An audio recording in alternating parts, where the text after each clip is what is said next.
audio, video, and screen recording in Google Classroom. Hello and welcome to Tech Tips with Cameron. I'm Cameron.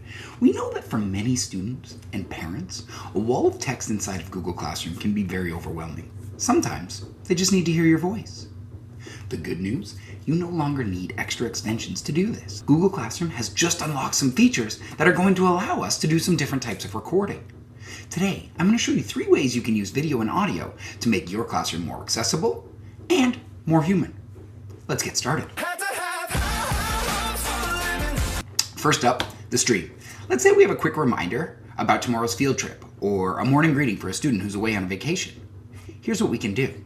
When we click on New Announcement, there's now an option to click Record. When we click Record, you can record audio, video, or your screen. Maybe we're just saying, have a safe trip, or please remember to bring your boots tomorrow, we're snowshoeing. Click Record Audio, check that your microphone is working, give it permission, and click Start Recording. You can post that to your classroom, add a note, and share it out. These audio recordings are saved inside of your Google Drive, so you can find them there. Once you press post, it will have been shared with your class. Tell me all that you know. Second, the assignment.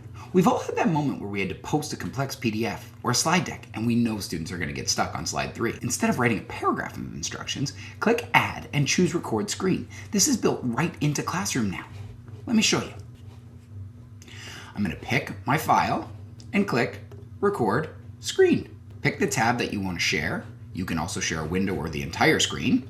And now it's recording. So now we can talk about how best to access this question, make sure that we're focused on this. What sort of things do you notice? And when you're finished, click Stop Recording. And when you're ready, you can click Post Recording. You can see it's 23 seconds long. You can preview it, and it's going to be attached to the assignment. So when students need that refresher on what to do in the assignment, they can go back in, see your face, and hear your voice. Pretty amazing. I like it like that. You can record your screen for up to 10 minutes. You can walk students through the template, highlight exactly where to put their name, or explain the tricky part of a question. It attaches right next to the work, so it's like cloning yourself. So you're sitting beside every student while they do the task. We also have a chance to give feedback. So when we have students who have turned in their work, we can go into that work itself and leave feedback.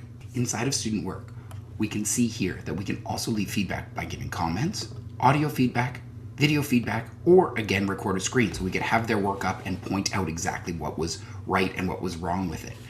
To use this, all you do is click Record Video, give it permission to use your camera, let it count down. When you're done, you click Post. That video becomes attached to the post, and when you click Return, they can actually see you giving them feedback. Incredible. Audio announcements, screen recorded instructions, and video feedback. 3 ways to use the tools that are brand new inside of Google Classroom to reach your students and share your voice. Thanks for watching, and I hope it helps. We'll see you soon. Bye-bye.